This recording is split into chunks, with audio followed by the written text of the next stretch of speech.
Il faut juste faire confiance au process dans ces moments-là et à ton coach et à toi-même. Et là, je vais peut-être me faire taper sur les doigts, mais moi, j'ai du mal avec pourquoi je me priverais pour des lignes qui n'existent pas dans des règles de jeu que c'est même pas les miennes. En fait, c'est un truc qui est assez tabou parce que à l'extérieur, on veut pas trop en parler. Je vais passer directement à la première croyance limitante qu'on m'a donnée sur Instagram, c'est si ça ne marche pas, je vais perdre beaucoup d'argent. On va passer sur la deuxième question qui est ça ne va pas en profondeur, ça ne travaille rien d'important. Alors, encore une fois, je vais parler pour moi et je vais dire que la première chose qui parle de profondeur, ça va dépendre aussi du format, ça va dépendre du coach et ça va dépendre aussi de ce qu'on appelle l'avatar.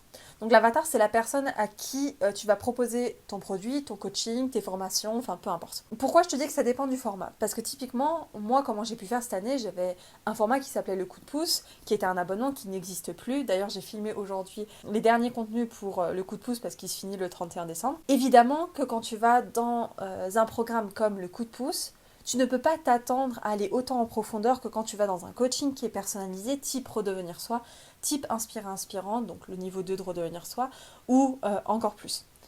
Le format va nous limiter ou au contraire va nous stimuler. Typiquement, moi, dans ma façon de voir le coaching, on s'en fout du nombre d'heures, on s'en fout du nombre d'exos que tu vas devoir faire, on s'en fout même de l'investissement que tu vas devoir mettre dans ce coaching. On sait qu'on va faire le maximum pour que dans le temps imparti, tu atteignes ton résultat. Et à partir de ce moment-là, si j'ai le cadre pour pouvoir faire ça, évidemment que je peux aller beaucoup plus en profondeur dans un cadre qui me le permet que par exemple dans le coup de pouce où c'était un abonnement, où il y avait un certain nombre de contenus et où il y avait beaucoup de ta responsabilité à toi de est-ce que tu fais? Je vais pas être derrière toi, tu vois, c'était pas un coaching.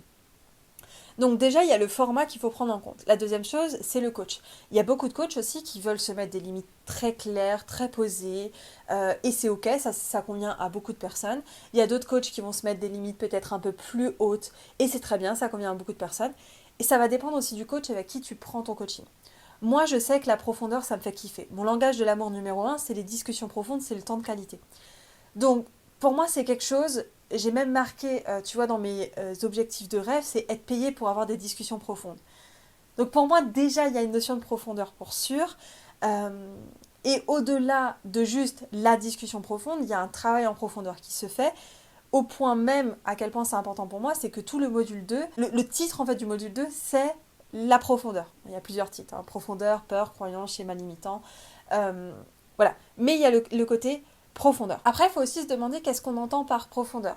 Souvent, profondeur, on l'associe à beaucoup de douleurs. On voit souvent les thérapies de je vais aller revoir des traumas et je vais aller revivre presque ces traumas, enfin peu importe. Il y a aussi de la profondeur en termes de bien-être, en termes de déclic, en termes de transformation.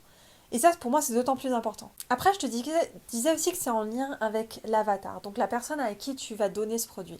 Ce que toi, aujourd'hui, tu vas juger comme profond n'est peut-être pas la même chose que tu avais jugé comme profond il y a 2 ans en arrière ou dans 2 ans. Parce que tu as un niveau de conscience en lien avec le coach en fait. C'est-à-dire que le coach, sa responsabilité, c'est d'attirer à lui le niveau de conscience de personne qu'il sait qu'il pourra aller travailler en profondeur et l'amener à un certain résultat. C'est pour ça d'ailleurs que moi, je spécialise de plus en plus les coachings que je fais parce que je veux que ce soit le plus niché possible pour le type de profondeur que je peux aller avec ces gens-là. Donc c'est aussi ce que tu vas voir comme profondeur. Encore une fois, ce que tu voyais il y a 2 ans comme quelque chose de profond, tu ne le vois pas de la même façon aujourd'hui ni dans 2 ans. Donc je te dirais que il faut juste faire confiance au process dans ces moments-là et à ton coach et à toi-même sur le fait que vous allez prendre la responsabilité d'aller en profondeur tous les deux. Après, il faut savoir que, et là je vais peut-être me faire taper sur les doigts, mais moi j'ai du mal avec l'illusion que la plupart des professionnels dans ces milieux-là, je mets bien C au pluriel parce que c'est tout un ensemble de milieux, cette illusion où on fait comme s'il y avait une ligne, en tout cas moi je suis pas d'accord avec ça, comme s'il y avait une ligne stricte entre chaque discipline, entre chaque profession, où ça, si tu es de cette profession, tu es censé faire ça, mais pas faire ça. Si tu es de cette profession, tu es censé faire ça, mais pas ça. Si tu es de cette profession, tu es censé... Pour moi, c'est une ligne, tu vois, comme dans le code de la route, tu as les lignes qui sont droites et tu as les lignes qui sont discontinues. Puis après, tu carrément pas de ligne. Voilà. Moi, je le vois comme des lignes discontinues. Je suis persuadée qu'un bon professionnel est censé se dire est-ce que je suis apte à certains moments à dépasser la ligne? Et si c'est le cas, ben, je me l'autorise. Mais surtout, est-ce que ça va euh, le mieux aider la personne à aller vers son résultat? Tu vois, moi, il y a des moments où je pourrais dépasser la ligne, mais je sais que je suis pas apte à t'aider là-dedans.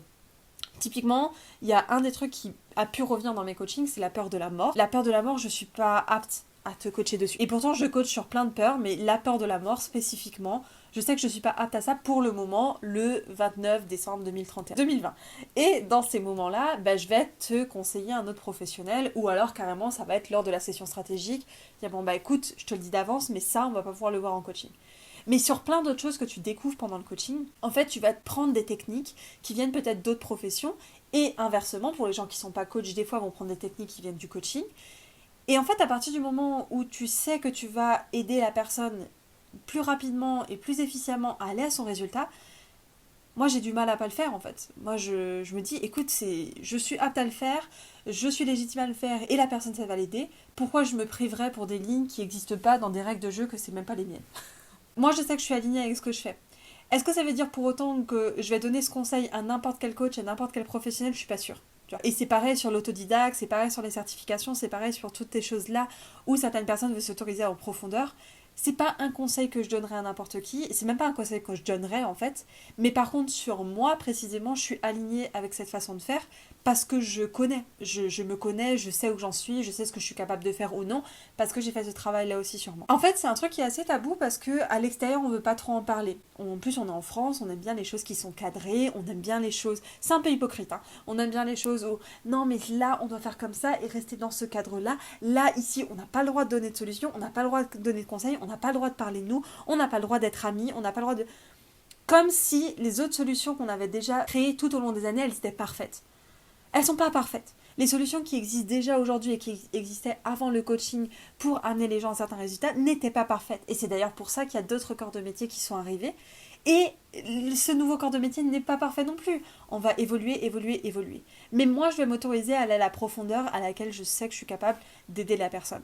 Et en général, c'est assez profond parce que ça fait partie de mes valeurs hautes. Priorité numéro 1 dans ma vie, c'est de créer des transformations et des déclics chez moi et chez les autres. C'est ce que je disais, personnellement, je prône la transformation au-delà même des déclics et je suis pas sûre, j'ai du mal à croire qu'on peut aller transformer quelqu'un, qu'on peut aller créer des transformations chez quelqu'un sans aller en profondeur. Et encore moins quand on sait que le coaching pour devenir soi, on passe 2 mois à aller faire de la connaissance de toi profonde pour pouvoir s'autoriser par la suite à aller au module 2 sur de la profondeur. Ce serait de l'ironie que d'aller baser mes prix sur la valeur de la transformation si je ne peux pas créer de transformation parce que je vais pas en profondeur. Ça ne fait même pas sens. Ok, on va passer sur la 3e croyance limitante sur les coachings qui est « c'est trop cher pour ce que c'est ».